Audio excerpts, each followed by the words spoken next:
ain't see me, you Stevie. Wondering how I reach more evolutions than Eevee and make it look easy. What is up, Earth's mightiest subscribers? It's Ernie, the Blerd without fear.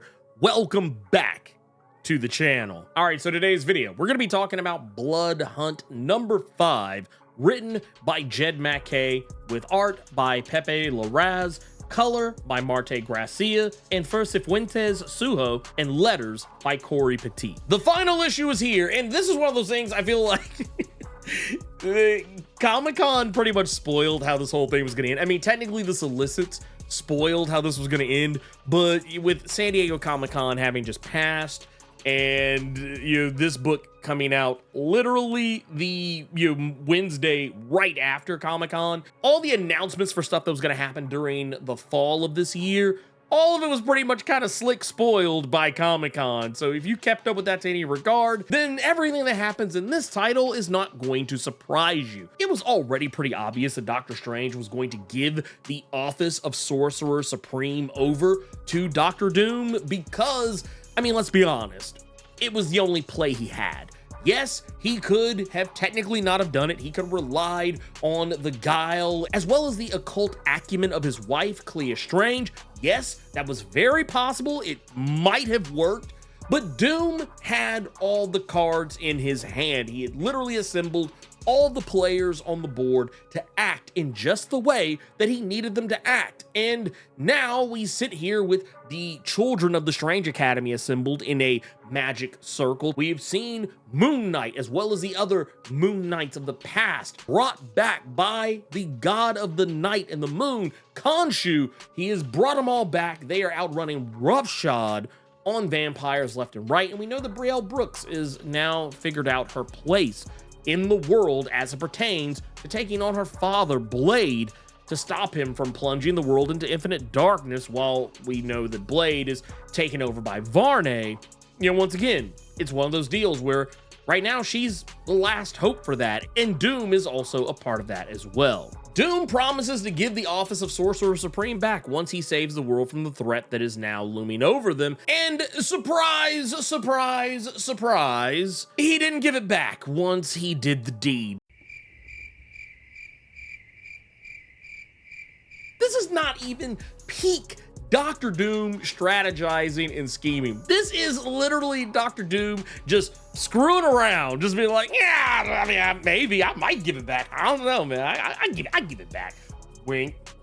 Like, come on, man.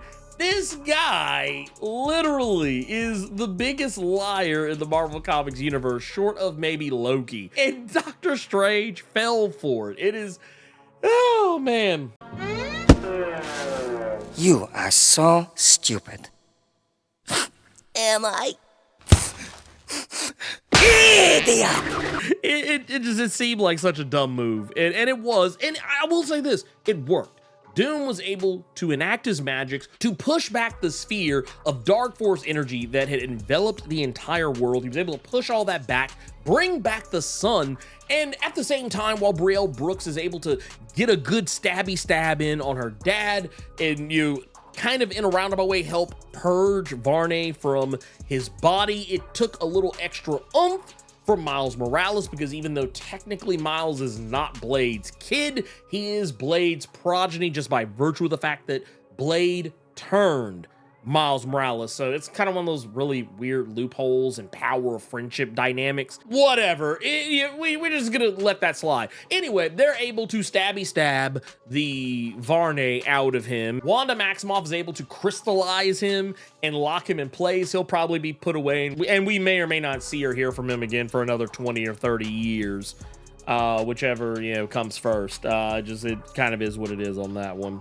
I don't think anyone's gonna be checking for Varney anytime soon, even after this event closes out. But the whole point of this is that this whole thing was made to set up Doctor Doom for the upcoming Doom stuff happening in the fall that we saw at Comic-Con. He is now going to be the Sorcerer Supreme. He's going to be calling all the shots now in terms of the magic world. He is left Doctor Strange to his devices. He is still a disembodied ghost that Doom has waved away and said, get up out of here, boy. And yeah, that's pretty much where we're at right now with Doctor Strange as a character. I mean, I'm pretty sure all this will be addressed at some point, but right now, yeah, that's the status quo for Stephen Strange. I don't even think that's going to be something that can get hand waved away too terribly quick, because in order to give Doom the office of Sorcerer Supreme, he had to give him a piece of his soul.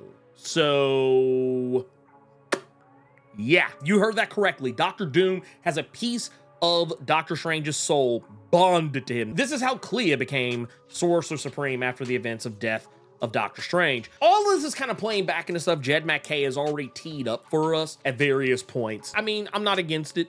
I will say it seemed like a lot of him and Han to get us to this point, like, you know, using Blade as, I guess, kind of a, I don't want to say a prop, but basically as a prop to get Dr. Doom leveled up to Sorcerer Supreme is kind of wild. That's actually some nasty work, I'm not gonna lie. That is some nasty work, I'm not gonna lie to you. But yeah, it is what it is. Whether or not this is gonna pay dividends you know, later down the stretch is another story altogether. Whether or not Varney is gonna have any influence over him, or what Varney has done, how it's going to affect Blade going forward, we're not going to see that play out for a little bit. We do have the upcoming Brian Hill written Blade series. It's going to be a little 5-parter. This is going to be coming out in October. We'll have to wait till we get to, you know, that to really see the fruits of this. But even then, I don't know if Brian Hill's going to try and wrap all of that up in just this alone, so we'll just have to play it by ear and see. The only thing we can say about Blade's future is that if you jump over to the Midnight Suns Blood Hunt #3 issue, that is also written by Brian Hill, we do learn what Blade has been up to, why he's let his hair go a little bit. He's, you know, letting himself get that Frederick Douglass action growing, and it's not full-on Frederick Douglass, but he's trying to get there. We can tell us what he's setting up for, but yes, he has gone off to Thailand. He has submitted himself to becoming a monk and is trying to find some level of inner peace. He doesn't really seem very interested in talking about Varney, and he doesn't really seem very interested in anyone coming after him for any measure of revenge for what happened during the events of Blood Hunt. But it seems like whatever's going on, he's gonna be struggling with trying to keep that inner peace, and as we can tell by the fact that these are gonna be red band issues of the Blade series coming up, yeah, he ain't gonna get to keep that piece. We know he's not gonna get to keep that piece. He's gonna have to cut the hair, he's gonna put the shades back on, he's gonna have to, you know, swing the sword around, he's gonna have to say the line. Y'all know the line. Some motherfuckers are always trying to ice skate uphill. He has to say the line at some point, and, you know, then he's gonna get to go back to being a superhero. I wonder if Brielle's gonna show up in any of the Brian Hill Blade series, because I noticed that she is very absent from those 10 issues of Blade that Brian Hill wrote. I wonder if that'll still be the case with this. Maybe she'll show up somewhere in one of those 5 issues. Who knows? But I do find it interesting. He's like, yep, you know what? I ain't been your daddy all this time. You know what? I know I messed up, and, you know, things are weird. You know, I'm taking another vacation. I'll see you when I see you, okay? I'll be back. I just gotta go to the store, get some cigarettes. I'll be back, I promise. Don't you worry. That's kind of what it feels like. I'm not gonna lie to y'all. Man, that Midnight Suns book, it wasn't bad, but man, I was hoping it was really gonna go somewhere. I was really hoping it was gonna go somewhere. And it kind of does, but I feel like it all just kind of doesn't really come together until the very end. And Blood Hunt as a whole, it ended about the way I expected. It ended the way a typical Big 2 superhero, you know, event book would normally end. It ends with all the toys nice and neatly being put back in the box, with, you know, maybe a couple of things, maybe 1 or 2 things being left out of place. That makes sense, I guess, for the most part. I will say, the thing I'm more curious about, like, even more than the Doctor Doom stuff, even more than what's going to be happening with Blade, very curious to know, how is Blade going to be special in a world where now it appears vampires can just walk around the daylight and, you know, not have any problems? That's the part I'm curious about, because we get to the end of this event, Dracula's just hanging out in the sun. He's just hanging out in the sun. He's like, you know what? It's like, I don't even need any SPF 70 or anything like that. We good. I can just walk out, just look at that, just all in my face. Just look, this is gonna be beautiful. And apparently Miles Morales is still a vampire. That's still a thing. That's still a thing. Miles Morales, still a vampire. Anyone who was turned into a vampire, still a vampire. I don't know if Black Panther is gonna let Miles in on the heart-shaped herb hookup. We don't know if that's gonna be a thing or not. But yeah, as it stands, by the time you get to this book, Miles is still a vampire. He's still got the fangs and everything.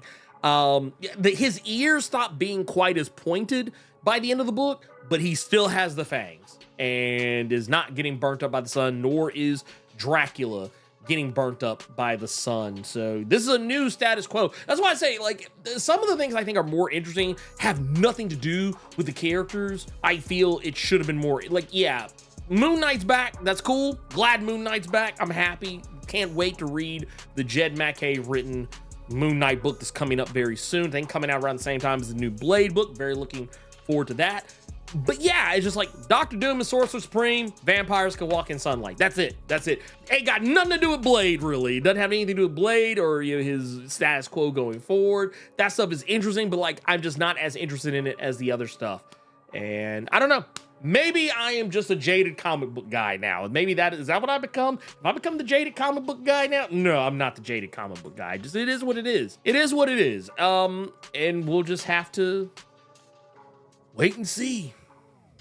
You guessed it, obligatory channel outro time. If you're not subscribed to the channel, consider doing so. Clicking that subscribe button and tapping that notification bell ensures that you get more videos just like this one, and you don't miss any of my other content that I drop throughout the week, plus my live streams every Thursday and Saturday. And if you enjoyed the video, make sure you click that like button, keep it plus ultra, and sound off in the comments.